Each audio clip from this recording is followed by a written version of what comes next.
Welcome to the deep dive. Today we're diving into something super personal, really shared by everyone, but also, well, surprisingly complex. Our daily and weekly routines. Hmm. Think about it, talking about your day, how you structure it.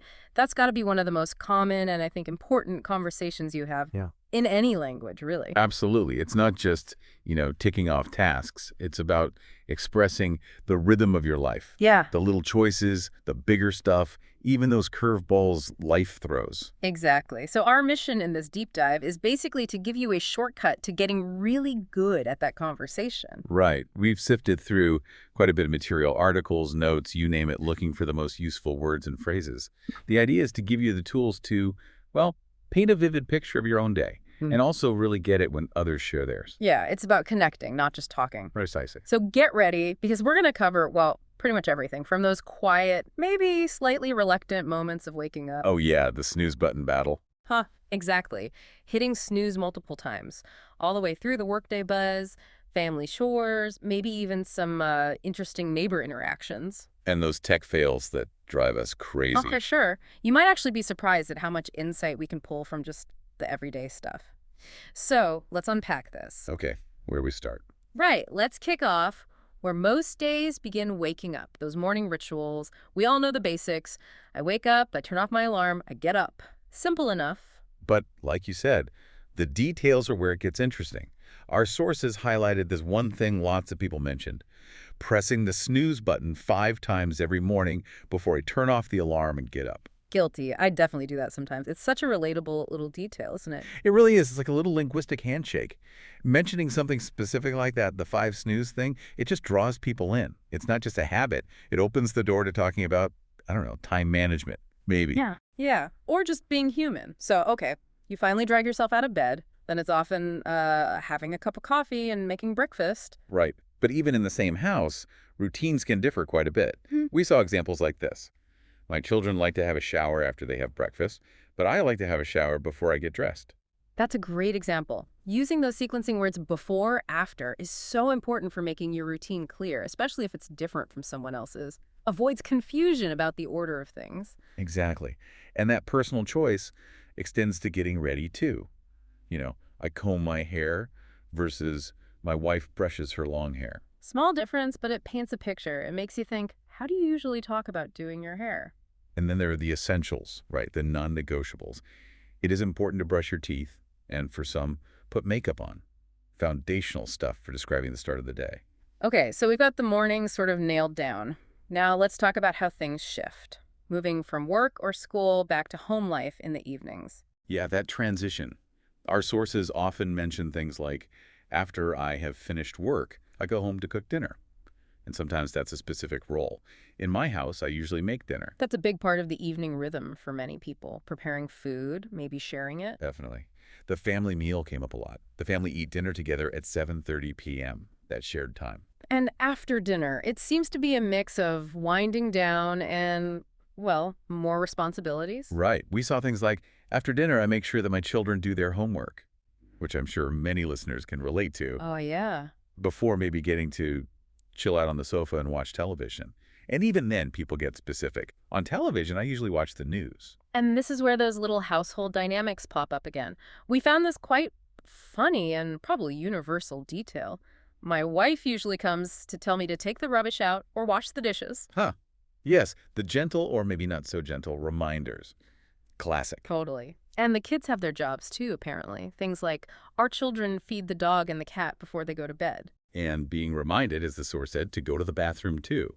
A very common parent thing. Absolutely. It's all these small, repeated actions that build that household rhythm. Okay, so from chores, we move towards bedtime. Self-care comes up. If I am sick, I have to take my medication. Makes sense. And then preparing for the next day, getting ready for sleep. I get into my pajamas and set the alarm so I wake up in the morning. The final steps. Locking up, lights out. The last things I do is lock the door, turn off the lights, and go to bed. Simple but important rituals. And hopefully sleep comes easy. It doesn't take me long to fall asleep. We hope. So, thinking about your own evenings, listener, what are those unique routines you've developed? Those little things that make your evening yours? That's a good question, because it's not always the big stuff. Okay, speaking of busy, let's switch gears to the workday.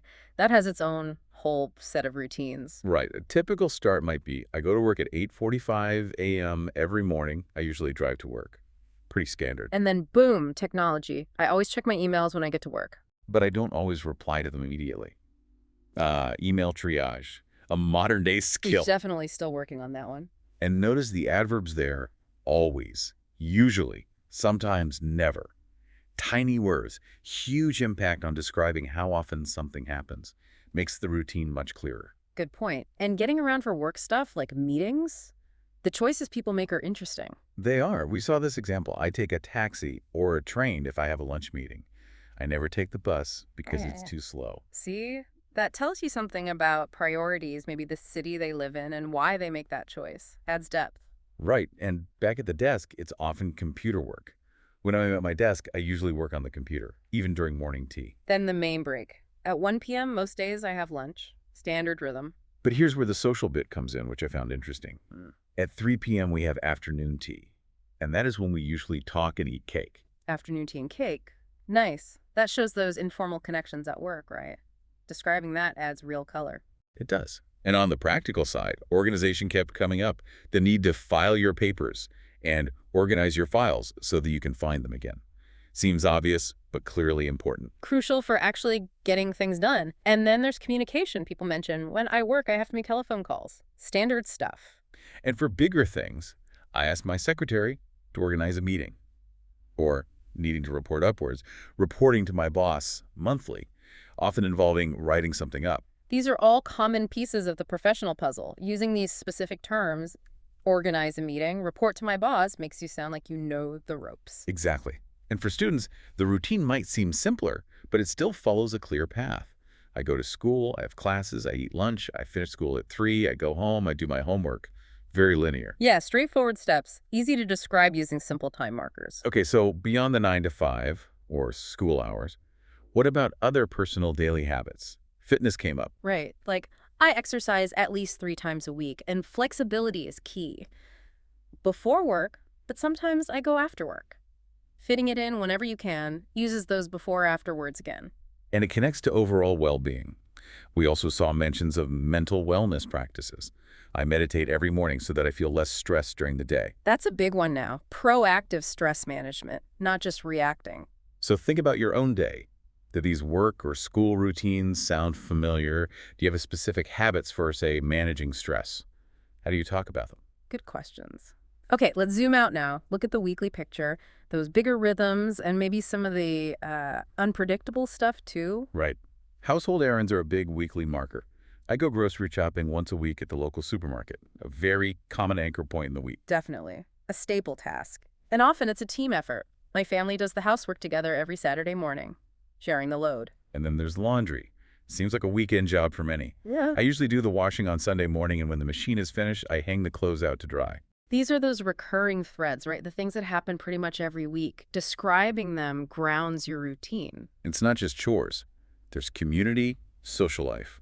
For some, on Sunday morning we go to church. Or weekend plans. On Saturday night, my parents stay at home and I go out with friends. Shows different life stages, too. And keeping connections alive. Apparently, even young adults living at home make a point to call their parents each week. Those little rituals matter. They really do. What about maintaining the home itself? Small, consistent tasks came up, like every evening I water the garden. Simple, but regular. And sometimes chores lead to discussions. We saw this. I usually pay someone to watch the car, but my partner says I should do it, so sometimes I argue with my partner about that. Relatable again. Even minor disagreements become part of the weekly pattern, don't they? It shows how personal these routines get. It really does. And then there are neighbors. Our sources had some, let's say, specific examples of dealing with neighbors. Do tell. Well, like, if there is lots of noise coming from next door, sometimes we fight with the neighbor. Okay, direct approach. Right. But then it got more detailed. If we are angry at the neighbor, we seek vengeance by annoying his dogs. Wow. Okay. Oh. That's specific vengeance. It's quirky, right?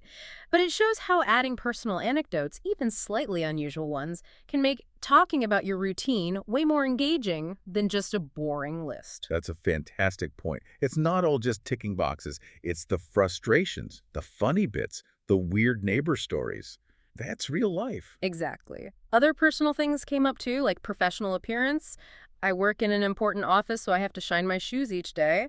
Part of the job. And entertainment choices. We saw an ethical angle. Sometimes we hire a movie because we don't like to illegally download music and films. Interesting. And managing tech for fun. I make sure that I synchronize my iPod so I always have new music on it, keeping the tunes fresh. Smart. But routines don't always go smoothly, do they? Tech fails, little mistakes. Oh, yeah. Life throws curveballs. Our sources had great examples, like this one. Last week, I forgot to recharge my travel card, and I had to argue with a bus driver. Ugh, that's a rough start to the day. Definitely frustrating. Hmm. And very specific, tells a mini story. Or this one. I couldn't call the office because I forgot to recharge my cell phone. Small thing, big impact sometimes. Totally throws a wrench in the works. Yeah. So thinking about all this, the weekly chores, the social bits, the unexpected problems, which of these feel most unique to your life? Or maybe things you hadn't even thought of as part of a routine? Yeah, makes you think.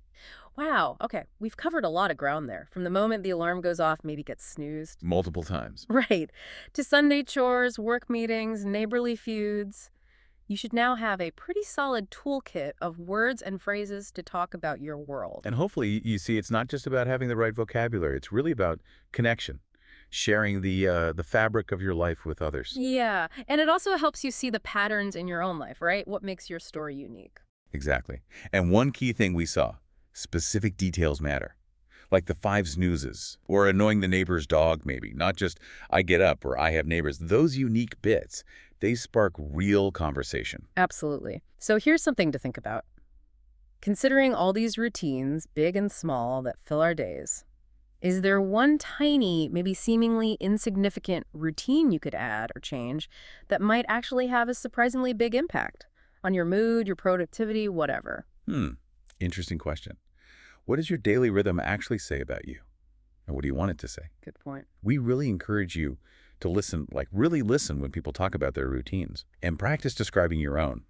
Notice the little overlaps, the differences. That's where the connection happens. Those tiny details are powerful, well worth paying attention